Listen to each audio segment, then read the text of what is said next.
Halo teman-teman, apakah Anda adalah orang yang suka belajar? Atau apakah Anda merasa harus belajar? Atau Anda merasa adalah orang yang sudah belajar tapi nggak ngerti-ngerti? Atau mungkin definisi belajar aja bikin capek, itu sesuatu yang dilakukan udah di sekolah, namanya belajar di sekolah. Dan somehow tiba-tiba 6 tahun, SD 3 tahun, 3 tahun SMP SMA, kuliah 4 tahun, kita nggak ngerasa dapat banyak hal. Saya juga melajari beberapa hal tentang itu, sehingga ketemulah Tanma Vera. Dia ngejelasin tentang sebuah konsep di mana ada 4 cara yang sebenarnya paling powerful kalau kita mau menyerap apa yang kita pelajari, atau kayak bener-bener kayak bisa memahami apa yang kita pelajari dan akhirnya melakukan yang kita pelajari dan akhirnya berdampak terhadap hidup kita untuk sesuatu yang kita pelajari tadi. Makanya dikatakan belum dikatakan belajar jika belum ada perubahan. Anda bisa belajar renang pagi, siang, malam, Senin sampai Minggu selama 5 tahun, tapi kalau Anda belum pernah nyemplung ke air, bisa jadi itu nggak ada bedanya. Anda cuma belajar teori. Good. Ada 4. Yang pertama adalah challenging experience. Jadi work that stretch gitu kan. Jadi learning itu di dalam konteks. Kita kayak apa ya?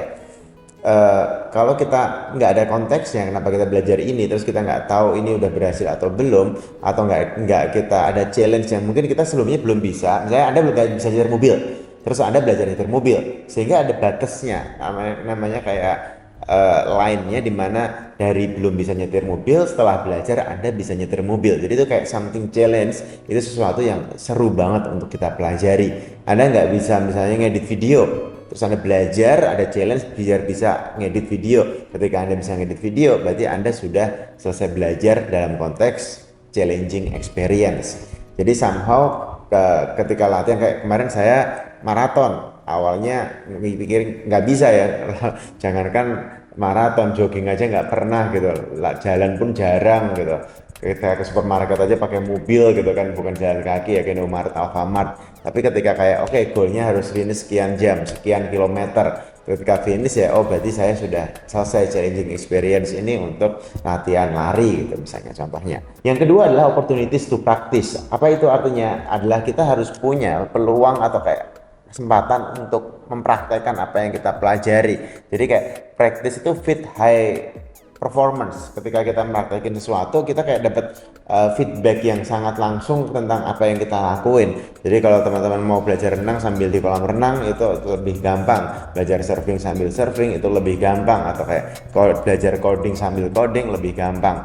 Banyak orang misalnya di kuliah dia belajar sebuah ilmu sampai 4 tahun dia belum praktek sehingga dia nggak tahu sebenarnya ini buat apa. Contoh paling gampang, playgroup TK, SD, SMP, SMA, kuliah, kita diharapkan buat apa? Buat nyari uang, mau kerja, usaha, terserah. Ada nggak mata pelajaran nyari uang, mata kuliah nyari uang, banyak-banyakan nyari uang semester ini? Nggak ada. Makanya kita kayak somehow tiba-tiba ketika umur 23 tahun agak bingung karena nggak pernah praktek saat 23 tahun pertama dalam hidup kita, plus minus. Banyak orang seperti itu.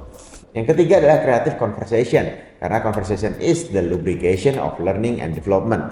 Jadi kayak our world is others, jadi kita bisa kayak mulai tukar pikiran, mastermind dengan orang lain. Kreatif itu kayak intellectual relationship ya, kita punya teman atau partner atau guru atau seorang yang ketika kita kayak ajak ngobrol kayak ada yang ketuker gitu, kayak entah kita yang dapat atau dia yang dapat, itu somehow bisa jadi proses belajar yang sangat kuat. Makanya dikatakan mengajar itu adalah salah satu contoh belajar, cara belajar yang paling efektif, karena mungkin sebelum kita ngajar kita harus belajar dulu, sebelum kita ngajar kita harus praktek dulu. Somehow itu sangat powerful untuk konsep gimana caranya belajar lebih efektif. Terakhir adalah time for reflection.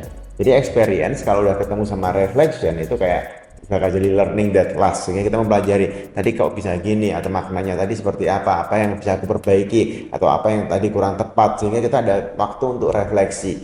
Biasanya di sekolah kita diajarin kayak gas-gasan belajar, ujian jam 8 sampai jam 10 gitu, jam 11 kita udah lupa semua materinya karena nggak sempet reflection, nggak sempet buka lagi tadi soalnya apa, jawabannya apa, yang bener apa, ngobrol sama gurunya apa, kira-kira jawaban yang lebih tepat apa. Ya kita kayak hanya untuk tes terus sudah selesai, nggak sempet dipraktekin, nggak sempet dipelajari ulang atau direfleksikan. Good, itu adalah 4 cara untuk kita belajar. Sekarang berikutnya adalah kalau kita mau cari tahu lebih dalam lagi dari 4 itu, Gimana sih biar belajar itu jadi lebih bermakna, lebih masuk, lebih kerasa? Ini sederhananya ada 11 kenyataan di lapangan kapan kita benar-benar belajar. Jadi kalau ini bisa jadi step, bisa jadi sedikit Anda ambil 3-4 dari 11 ini, tapi akan saya uraikan satu-satu. Yang pertama adalah you have to have an intrinsic need to learn. Jadi kayak somehow kita memang ada kebutuhan untuk belajar itu. Misalnya Anda tiba-tiba baru punya anak minggu ini, terus Anda kayak ya gua butuh untuk belajar tentang gimana ngurus anak nih, gimana ganti popoknya, gimana kapan ngasih minumnya, jam tidurnya dia kapan, apa dia boleh makan atau nggak boleh sampai 6 bulan.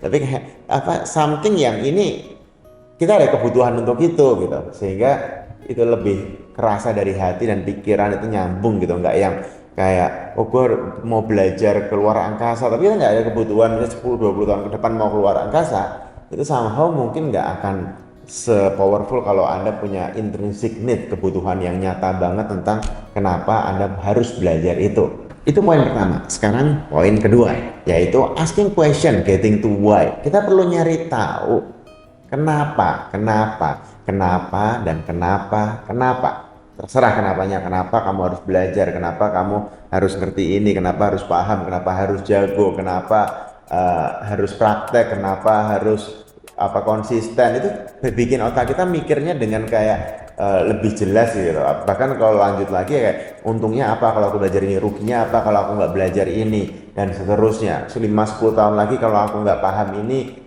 kerugiannya apa 5-10 tahun lagi kalau aku paham ini, jago ini, keuntungannya apa. Pelajari itu sehingga kepala kita, pikiran kita, hati kita semuanya jadi satu untuk yang tadi kebutuhan dan juga why-nya, strong why, strong reason kenapa kita harus belajar. Berikutnya yang ketiga adalah kita perlu melihat detail tentang proses dan juga pola dari yang biasa terjadi di sekitar kita. Jadi kalau kita lihat misalnya contoh mau maraton nih, kita tinggal cari tahu pelari-pelari yang lain tuh prosesnya latihan gimana, polanya seperti apa, makannya apa, sepatunya apa. Itu somehow kayak pola itu kalau kita ngelihat 20-30 pelari bisa di YouTube, di buku, ngobrol, video, itu kita jadi kayak tahu, oh sepatu yang bagus yang kayak gini, oh sebelum maraton makannya ini, oh di maraton ada energi gel dan seterusnya. Itu somehow kayak akan jauh lebih cepat kalau kita mempelajari polanya. Mau bisnis, mau kehidupan, pernikahan, kesehatan, kita lihat detail polanya. Kalau misalnya Anda bikin warung makan, kenapa yang sana rame, kenapa yang sini sepi, cari tahu sehingga polanya bisa Anda tarik benang merahnya. Tentu bisa jadi ini nggak 100%, tapi 90%, 95% itu jauh lebih bagus dibanding harus ngulangin sendiri atau nyari pola dari diri kita sendiri yang bisa jadi kayak kelamaan. Good. Oke, ada 9 poin lagi, tapi saya potong, nanti 9 poinnya ada di video kedua, video lanjutan dari ini di hari berikutnya, agar biar Anda nggak kepanjangan nontonnya. Thank you.